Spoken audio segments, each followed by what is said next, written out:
Hello दोस्तों, स्वागत है आपका अपने चैनल अनुपम मैथ पाठशाला में। आज से हम लोग एक नई सीरीज स्टार्ट करने जा रहे हैं, जिसमें हम लोग बोर्ड क्लास 10 के मैथमेटिक्स को पूरा सॉल्व करेंगे। उसके क्वेश्चनों को, इंपॉर्टेंट क्वेश्चन को, एनसीईआरटी क्वेश्चन को और सभी कॉन्सेप्ट को। जब आप कक्षा 10 में इनरोल होते हैं तो सबसे पहले इनरोल होते समय आपके सामने जो सबसे मेन प्रॉब्लम आती है वो ये आती है कि आप बेसिक मैथ को चुने या स्टैंडर्ड मैथ को चुने। बहुत सारे बच्चे इसमें कंफ्यूज होते हैं कि हम कौन सा मैथ चुने। तो आज इस वीडियो में हम बात करने वाले हैं कि आप इस दुविधा से कैसे बाहर निकलें, आपको कौन सा मैथमेटिक्स ऑप्ट करना चाहिए। तो सबसे पहले जो स्टैंडर्ड मैथमेटिक्स होता है वो जब आप चुनने जाएंगे तो वहां उसका कोड होता है 041, और जब आप बेसिक मैथ चुनने जाएंगे तो उसका कोड होता है 241। इसका लेने का जो ऑब्जेक्टिव होता है वो ये होता है कि जब आप मान लो पढ़ने में अच्छे हैं, आप भविष्य में अपने लिए मैथमेटिक्स लेना भी चाहते हैं, मैथमेटिक्स में आप अपना कैरियर बनाना चाहते हैं या मैथमेटिक्स की पढ़ाई आगे जारी रखना चाहते हैं, तब आपको लेना चाहिए स्टैंडर्ड मैथमेटिक्स। जब आप 11th में या 12th में एडमिशन लें, इसके लिए आपके पास स्टैंडर्ड मैथमेटिक्स से कक्षा 10 पढ़ा हुआ होना चाहिए।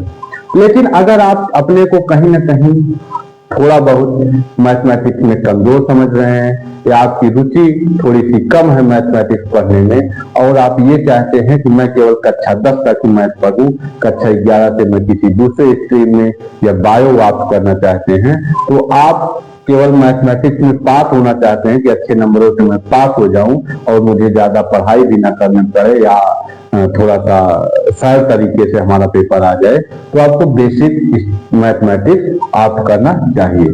और ये अगर आप बेसिक मैथमेटिक्स लेते हैं तब आप 10th तक ही मैथमेटिक्स के साथ जुड़े रह सकते हैं। 11 से फिर आपको किसी दूसरे स्ट्रीम में जाना पड़ेगा।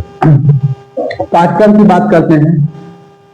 जो किताबें, जो पाठ्यक्रम, जो पढ़ाने वाले टीचर आपको मिलेंगे वो स्टैंडर्ड मैथमेटिक्स में भी वही रहेंगे और बेसिक मैथमेटिक्स में भी वही रहेंगे। ना तो बेसिक मैथमेटिक्स की अलग से कोई किताब आएगी, ना तो कोई टीचर अलग पढ़ाएंगे, ना किसी आपको दूसरे क्लास में जाना है।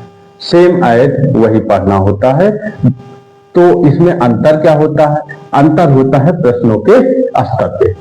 प्रश्नों के स्तर पे कौन सा अंतर होता है कि जब बोर्ड परीक्षा में आपके प्रश्न आएंगे तो जो स्टैंडर्ड मैथमेटिक्स होगा इसमें थोड़ा सा हायर ऑर्डर थिंकिंग वाले क्वेश्चन आएंगे। इसमें आपको थोड़ा सा कॉन्सेप्चुअल बेस्ड क्वेश्चन मिल सकते हैं। और ये जो बेसिक मैथमेटिक्स है इसमें आपको बुक से सीधे या सिंपल क्वेश्चन मिल सकते हैं जो कि सीधे फार्मूला बेस्ड हो या फार्मूला बेस्ड हो, ऐसे क्वेश्चन आपको देखने को बोर्ड परीक्षा में मिलेंगे। एनसीईआरटी बुक का क्या महत्व है? तो एनसीईआरटी का जो महत्व है वो ये है कि जब आप स्टैंडर्ड मैथमेटिक्स पढ़ेंगे और एनसीईआरटी जो है उसमें से क्वेश्चन वर्ड प्रॉब्लम वाले ज्यादा पूछे जाएंगे या कॉन्सेप्चुअल बेस्ड आएंगे, सीधे प्रश्न नहीं आएंगे। इससे सीधे प्रश्न आपको या तो कम देखने को मिलेंगे या तो नहीं मिलेंगे। आपको एनसीईआरटी एग्जाम्पलर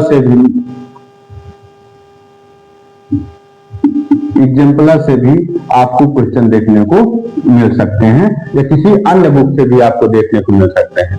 और जो बेसिक मैथमेटिक्स है इसमें आपको सीधे प्रश्न बुक से देखने को मिल सकते हैं।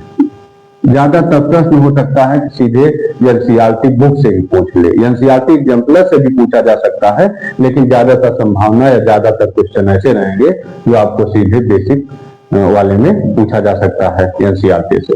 तो प्रश्नों का प्रकार कैसा रहेगा? प्रश्न इसमें कॉन्सेप्चुअल बेस्ड रहेंगे। आपको कॉन्सेप्ट समझना होगा कि कॉन्सेप्ट क्या है। आप सीधे रट के स्टैंडर्ड मैथमेटिक्स में अच्छे नंबर नहीं ला पाएंगे।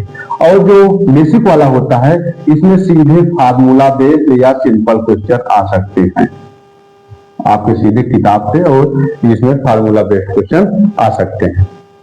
तो अब बात करते हैं भविष्य के। मान लो आपने स्टैंडर्ड मैथमेटिक्स लेके पढ़ा, अब आप 11th-12th में मैथ ले सकते हैं, और उसके बाद अगर आप नीट की तैयारी या जेईई की तैयारी में मैथ आता है, जहां भी किसी भी कंपटीशन एग्जाम में जो मैथ आता है या जहां भी आप मैथमेटिक्स का यूज देखेंगे उसके लिए फायदेमंद रहता है।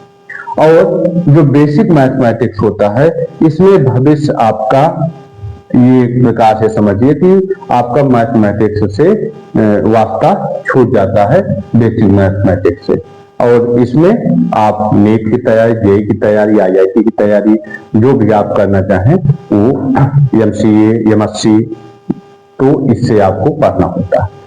अब मान लो आपने 10th का एग्जाम बेसिक से दे दिया कि चलो मैं अच्छे नंबर से पास हो जाता हूं, आप अच्छे नंबर से पास भी हो गए।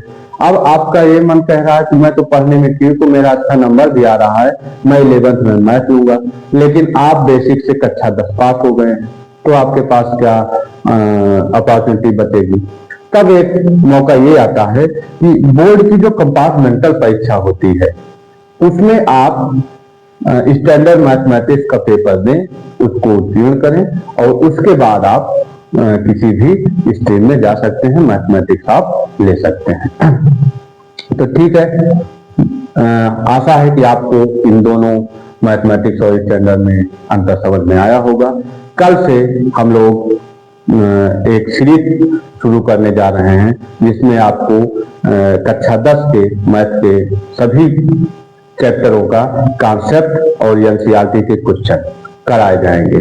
तो इसमें आपको सबसे अच्छा बेनिफिट ये रहेगा कि किताबी जो टिपिकल वर्ड है उनको ना लेके आसान से आसान भाषा में, हिंदी में, अवधि में, जितने सिंपल तरीके से आपको समझाया जा सकता है वैसे समझाने का प्रयास पूरा किया जाएगा। हम लोगों को टारगेट रहेगा वो रहेगा पूरा 100/100। अगर आप हमारे साथ जुड़ना चाहते हैं और चाहते हैं कि हम यूट्यूब की दुनिया में फिर से आपसे मिले तो चैनल को सब्सक्राइब कर सकते हैं।